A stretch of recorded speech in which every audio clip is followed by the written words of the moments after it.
Welcome back to this episode of PeepSec, where today I'm delighted to be joined by James Linton.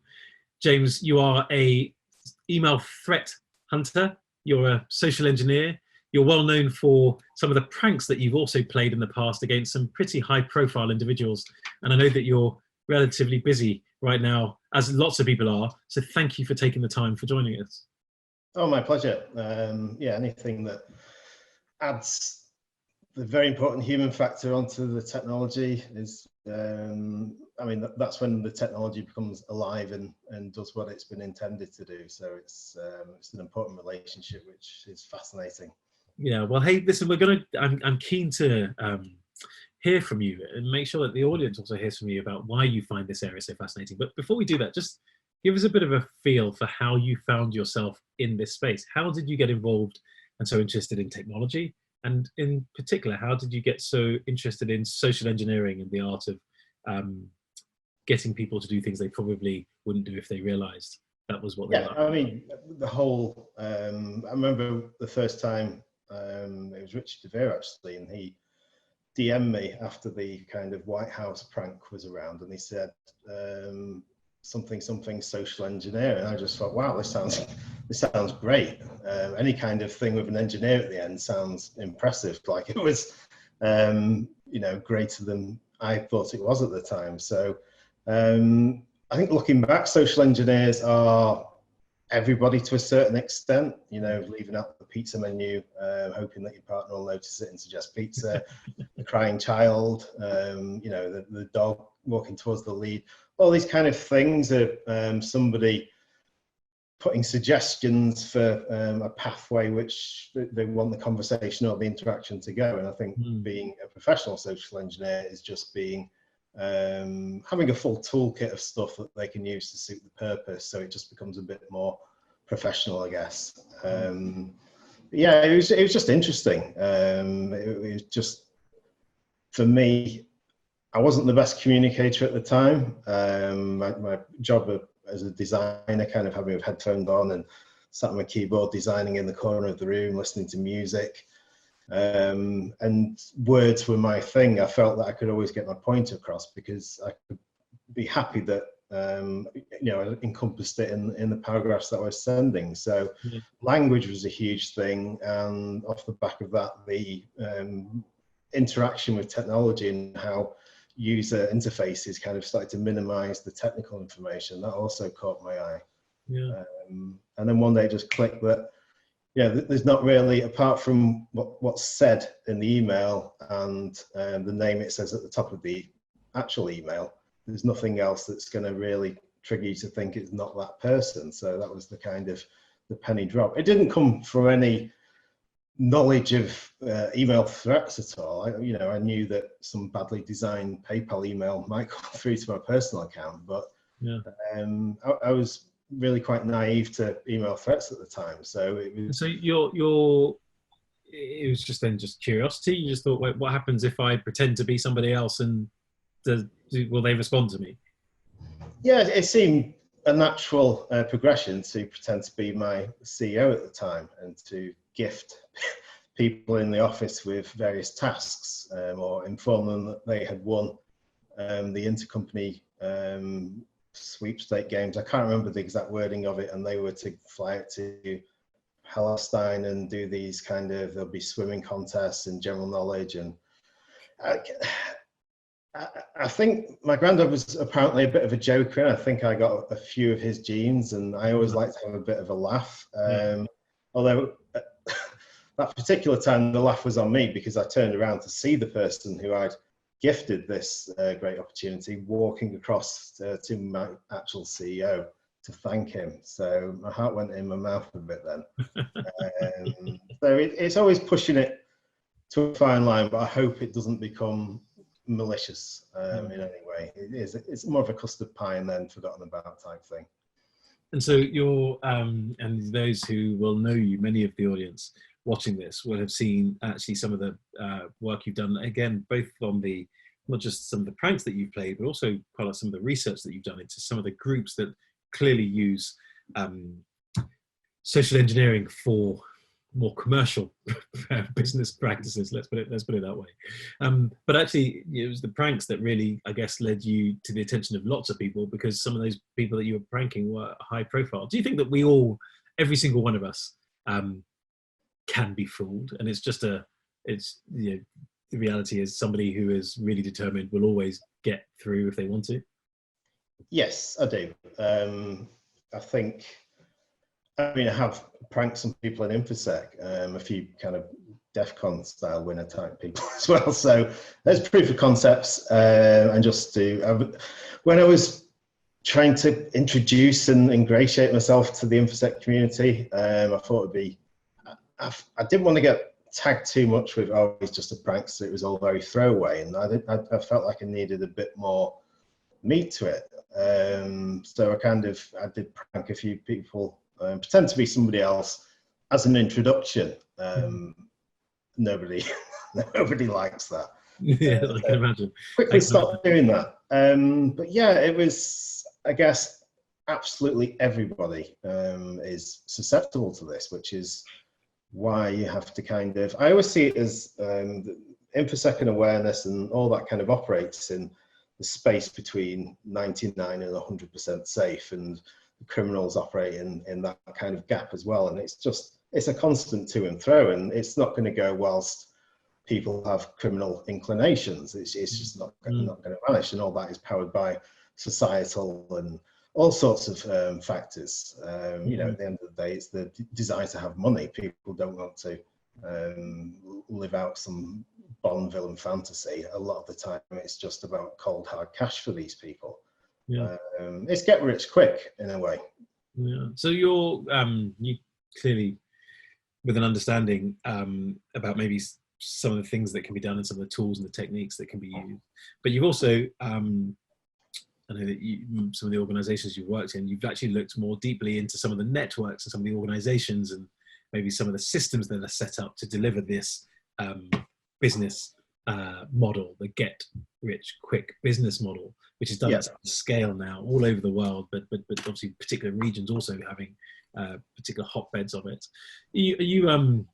What lessons do you think there are for us as security professionals, maybe even business leaders who are listening to this, in terms of what can we learn about cybercrime, and what should we be thinking about, noting some of the groups that you've seen at work? Yeah, I mean, it's an interesting one. I guess the scale of it has always been something that, even today, that I always get a point where I think, actually, this is bigger than I expected. And that seems to keep happening on an exponential scale. Last year, the FBI, I think they arrested about 100 people in kind of one swoop on BEC, business email compromises. A kind of, I think it was Operation Wire. So they were really trying to throttle down some of the actors involved in this. And at the time, with what we were doing, we had a good way of seeing the cadence of the threats that came into the kind of customer network that we were protecting. And it didn't drop off at all. It just kind of continued. And it just kind of showed that, I think when I first got into InfoSec, I was like, right, you've got to try and be at the forefront where the future of this is creating itself. And rather naively, I thought it was going to be diving like one of the A-team and capturing this evil cyber criminal and slapping the cuffs on him, and then he would be the example that would make everyone stop doing it. And as time went on, I realized that that's just not the case. There's a whole dead area where it's almost lawless to a certain extent. And I don't think this is down to law enforcement necessarily. I think due to the restrictions they have on being able to use kind of data provided by third parties, and the kind of natural process of securing ways to look into that is a really tricky balance. I think Canada's got one of the more progressive systems at the minute, whereby getting an actual subpoena to look at somebody's account is a lot easier and can be done kind of super fast. And that seems to be where it needs to move to start making an effort. But there's quite a few people who said you can't arrest your way out of this one. So it's down to the tech companies to pick up the mantle and go, look, we know there's inherent flaws in the system, but we care about tidying it up, and not just care about the big businesses that are paying us to be the gateway. We care about passing that on down to other people as well. So you've touched on a few things there, which I think are all fascinating in themselves. One of them is this idea that maybe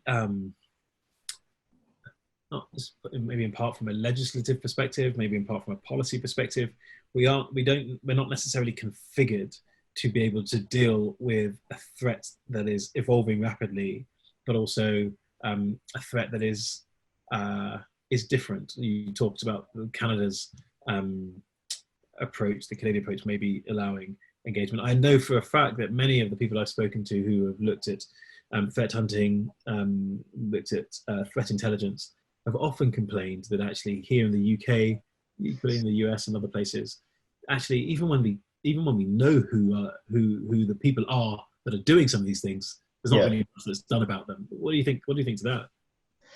Yeah, I mean, this is completely true. From the beginning on the Intel team that I work with, we were compiling fairly comprehensive dossiers of attributable. I mean, there's a certain level of attribution you can achieve using kind of open source stuff and being not in a position where you can kind of subpoena or hack into systems. Obviously, you know, we don't want to do that. We just try and do it by the more kind of natural open source processes. And we were 99% certain we were IDing the criminals that were carrying out the attacks against our customer base at the time. And passing that on in the UK, it just seemed to fall down a bit of a black hole as such.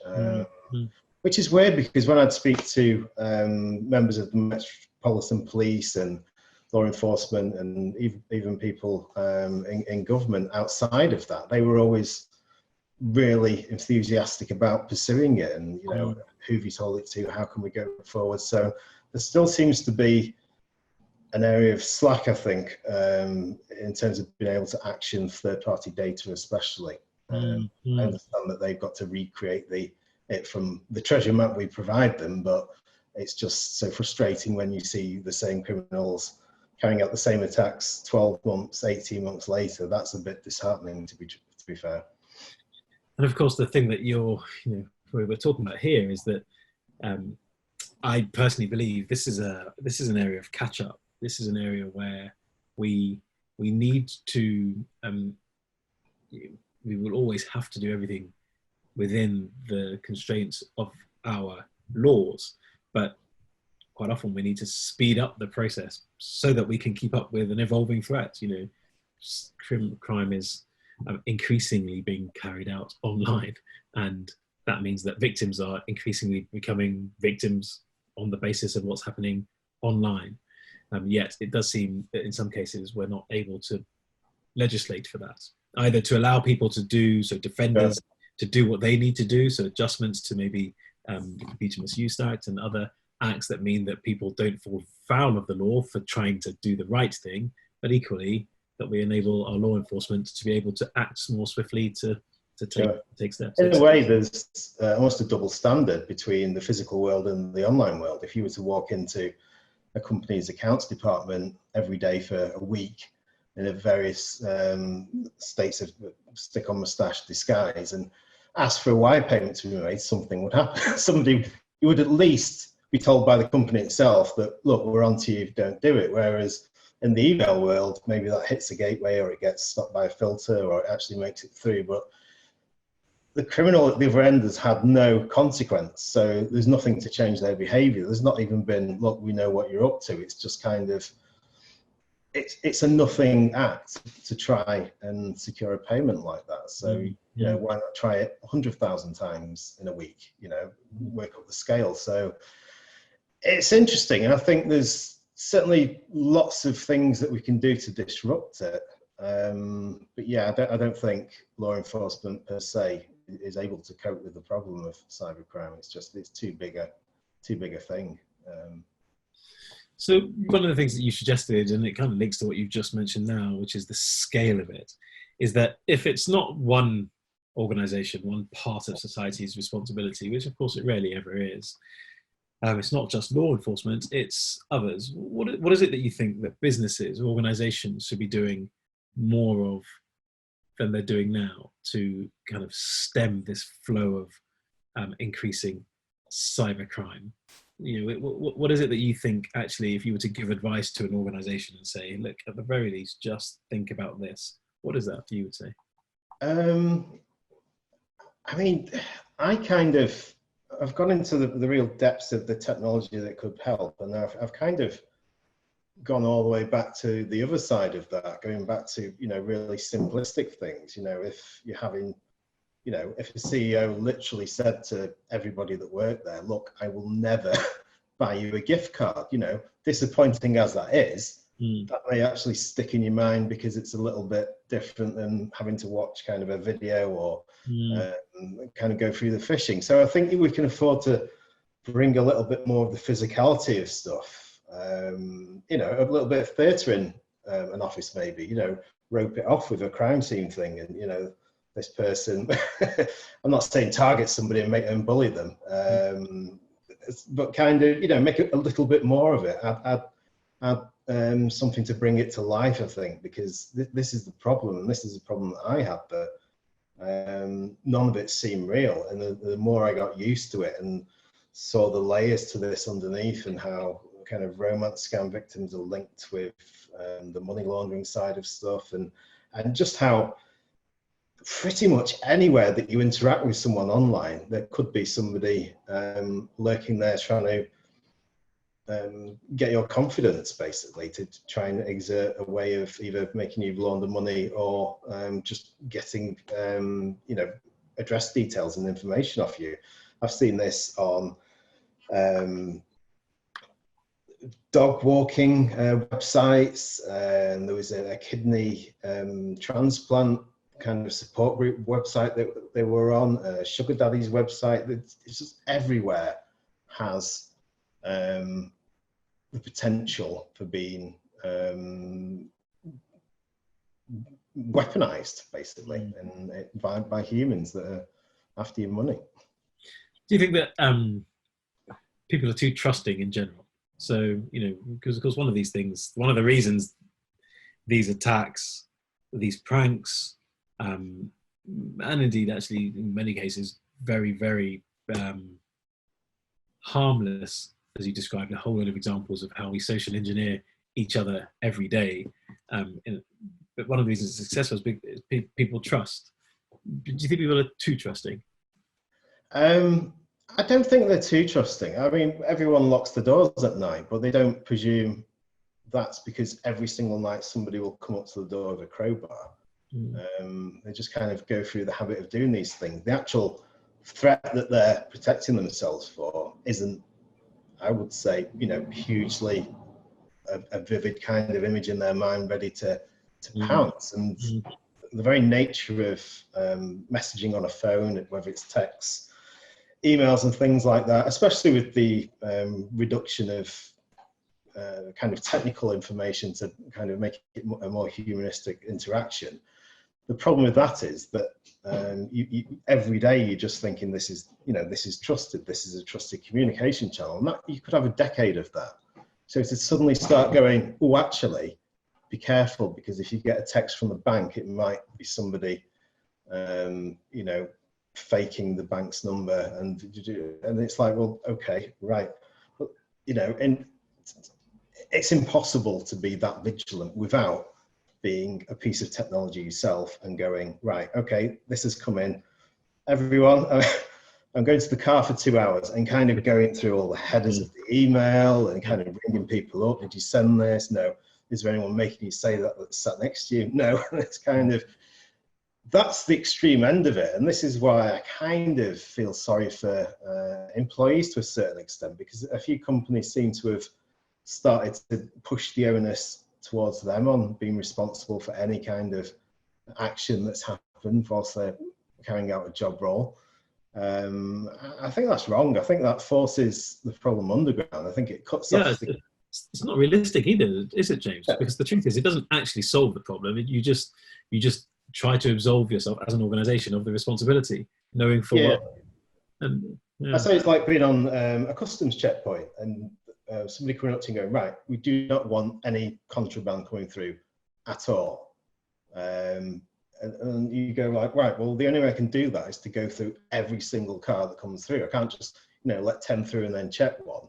I have to do everything. And they're like, well, but then you won't be able to do your job. And it's like, well, okay, then you need to come up with a technology answer to this. So it's kind of this loopy thing that goes around, but to expect everyone to spot everything is cruel, I would say, in a way. Yeah, well, I think it's cool. I also think it's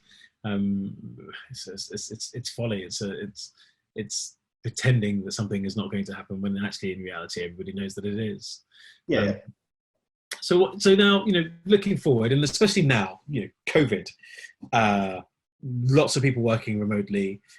Actually, even once we start to come out the other side of this to what might be a new normal, the reality is that so many things are going to change within society. The way that we interact with each other, the way that we engage with work, the way that we work, where we work from.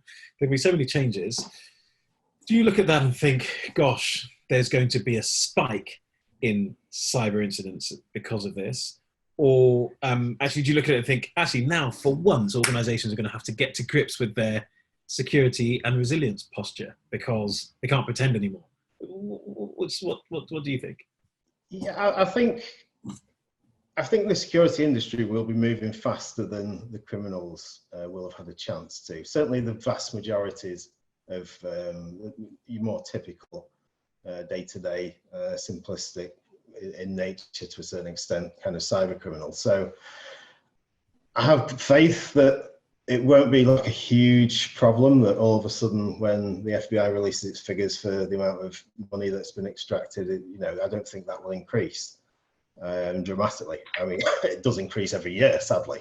The problem hasn't been brought under control, but yeah, I'm kind of hopeful that we got the jump on it, I guess, and all the technology was there. And I think where it would benefit is perhaps more technically proficient operations. So perhaps nation states, they potentially would have been able to cause more problems if they were after certain intellectual property and industries and things. They would double down, I would imagine, at that point, and try and capitalize on it. So yeah, I think, and this comes back to another thing, which is kind of lawyers and all these other kind of industries that need to be a lot more aware of the value of their intellectual property, not necessarily the cash value, but how much somebody else is perhaps going to try and get hold of it. In a big paragraph, there may be 6 details in there that are valuable to somebody else, and people try and trick it out of you. I was lucky; I only ever invited people generally to cocktail parties when I was doing the pranks, but I could have easily asked for something a little more meaty, I guess, or just had a very boring interaction, let that exchange slide down the inbox, and then at the appropriate time answer to it, and I've kind of already pre-validated that there's some trust in that, and there's loads of little tricks you can do and things. So it does worry me how much I could do at the time as one person. I literally had a member of the White House who was, as I was pushing him hard as one of my characters, well, it's not even a character, it was a real person. As I pushed him hard, he reached out to somebody else, and I was also that person. So to have somebody kind of between these two sort of communication points, my head kind of expanded that onto, right, you've got a bank of 50 people who are intent on causing trouble, you can cause serious damage. So it's hugely, I think if you're in charge of health, wealth, or safety, you need to be as locked down and as security focused on your channels as you humanly can be. You can never not make it safe enough, I don't think. Yes, it's really useful to hear you say it, and actually really good of you to share just some of the experiences that you've had based on some of the, so not just some of the things that you've done, but of course some of the groups that you've watched as well. James, what's next for you? The world is changing quite rapidly. Technology continues to advance at a rapid rate, and I know that you're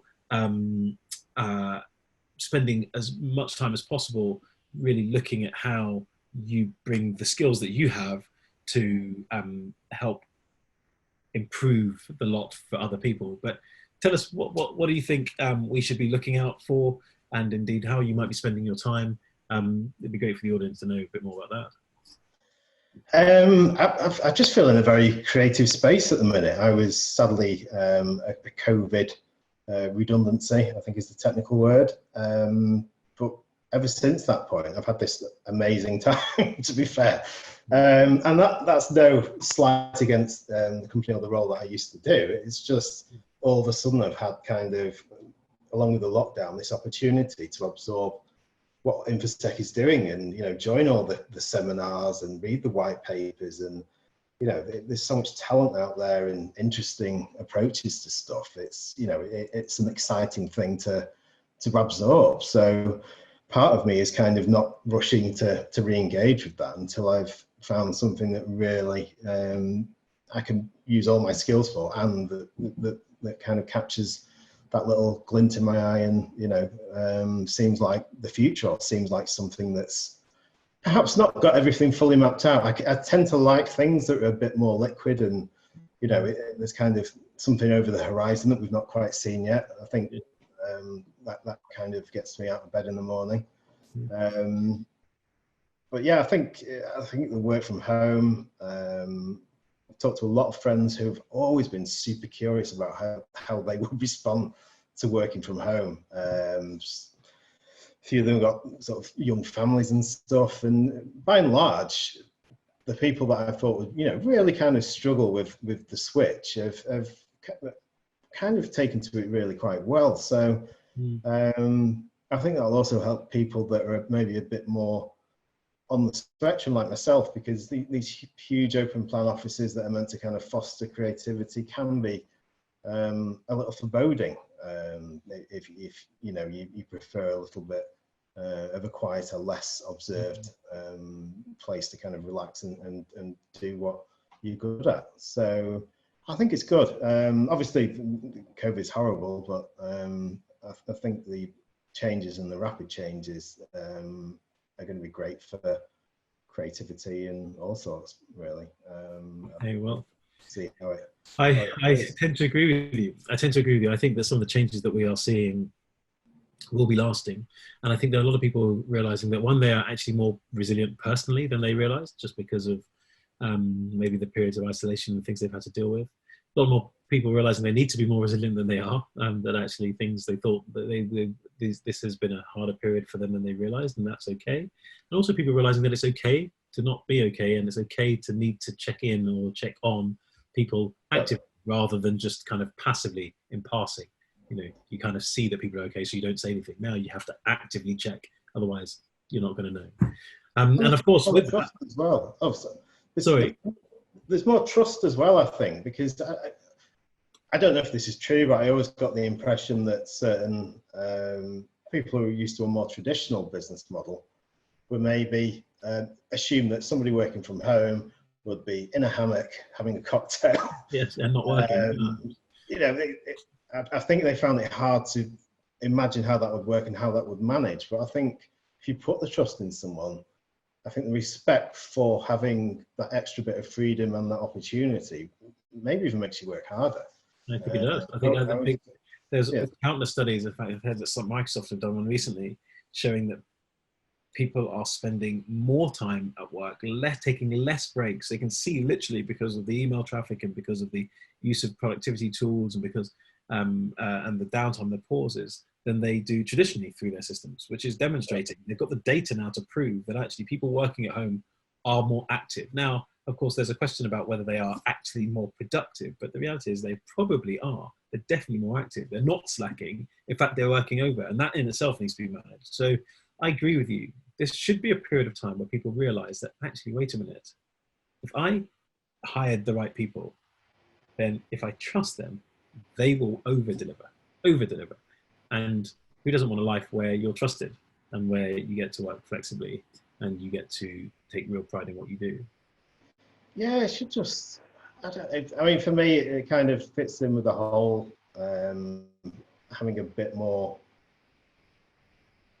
I don't want to say kind of freedom. I guess it is freedom. Just to not be, you know, because some people lose an hour and a half in the morning and an hour and a half in the evening just commuting into their job. And, you know, that's a big chunk of time, especially if you've got a family and stuff. And I think it's just an accepted part of the job. It's never really said, you know, oh, we understand that, so you know, you'll get this time back here and there. It's just kind of, these are the accepted standards for having a role or a certain job. And I think it's nice that the balance of that is shifting and that people can be, because, you know, happy people work better, I'm sure.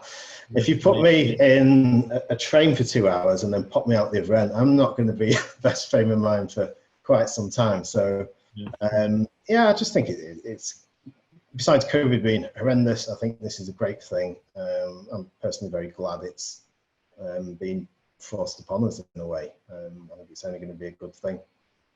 Well, it's definitely an opportunity. It's definitely an opportunity for us to think about how we work. It's an opportunity for us to think about what we expect of those that we work with.